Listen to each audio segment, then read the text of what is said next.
Behold, an Elliott Anvil amalgamation. Here is the story of how we got here. Back in July 2024, I was perusing ye old marketplace like I do every day and spotted yet another anvil. 60-minute trip and $60 later, the anvil addiction was satisfied again. Why? It was an absolute dog. The horn was busted off, the face was severely swayed, and absolutely pitted. I queued up the idea of a full restoration, but weighing the expected end result against the effort expended, the idea was ultimately scrapped. The following year, I had acquired the upper section of an anvil that had failed the waist weld. Then it clicked. Good top, no bottom. Bad top, good bottom. A solution was available. Like any sane person, I took the old anvil into work and began the dissection. Sawing it in half took about 10 minutes, but I ran it slow due to having it poorly gripped in the jaws.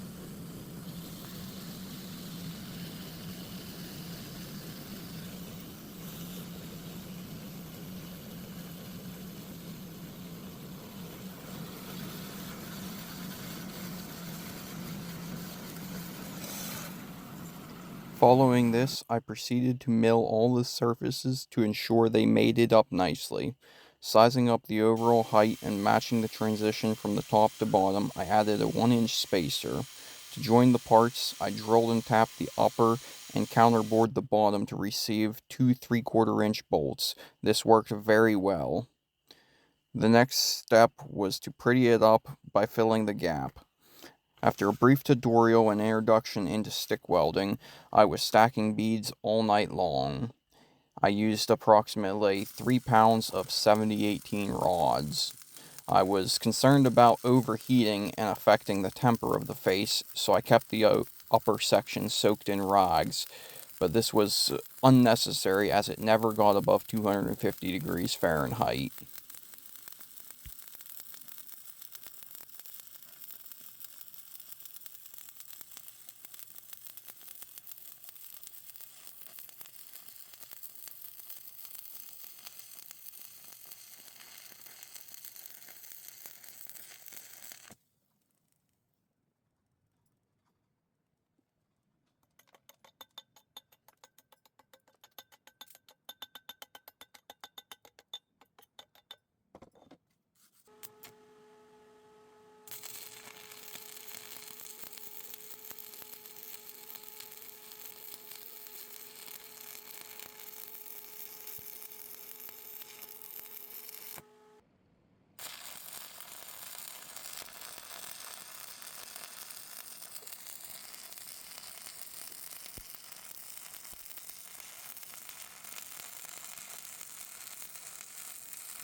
Next came a healthy grinding to smooth it all up, paired with brushing off the excess rust and a sloppy coat of heated linseed oil.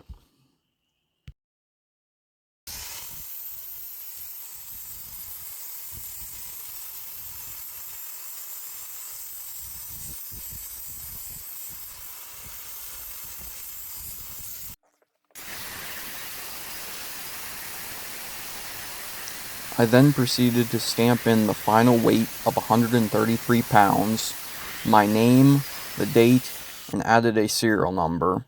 I also restamped the maker's mark of the anvil that was sawed, as I felt the original maker still deserved credit for their work. It's interesting that the base was made by Cockshut and Armitage, Mousehole in the late early 1800s.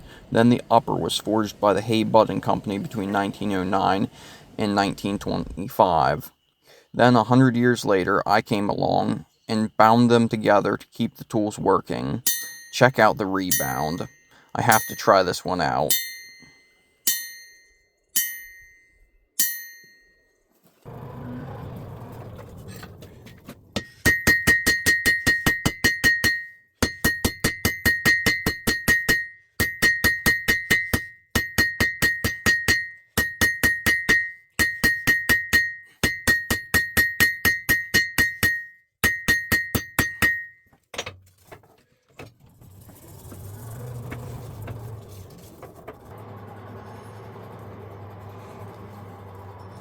Fantastic little anvil. I'll call it a hay hole.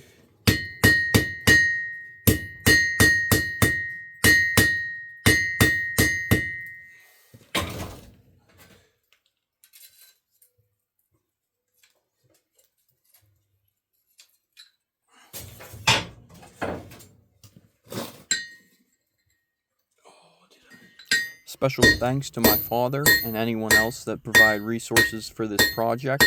If you enjoyed this video, please like, share, or subscribe.